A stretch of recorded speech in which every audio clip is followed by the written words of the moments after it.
大家好，今天花了30块钱买了1斤大虾，分享一个好吃又简单的做法。首先把虾线处理一下，我都是从虾的第3个关节处用牙签挑出来，像这样就可以了。全部处理好之后，在里面加入盐、胡椒粉、料酒，然后用手抓拌均匀，腌制15分钟。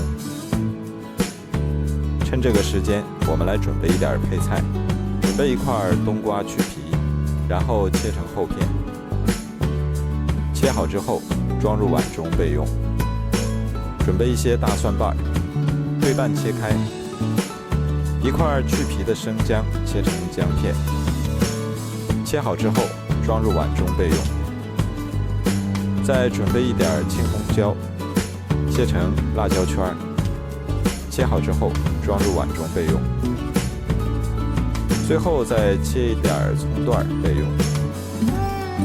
再来调一个料汁，3勺生抽，1勺黄豆酱，1勺淀粉，然后倒入一些清水，搅拌均匀备用。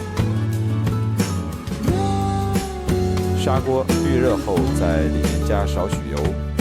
油热后加入姜片、蒜片，翻炒一下。炒出香味后，把冬瓜加进来，用筷子铺均匀，然后把腌好的大虾一个一个的摆进来，把所有大虾都摆进来。这里我摆了2层。再把调好的料汁全部加进来，然后把青红椒撒在表面。盖上盖子，开中火焖3到5分钟。哇，好香啊！再撒点葱段和香菜，这样我们的砂锅焖虾就做好了。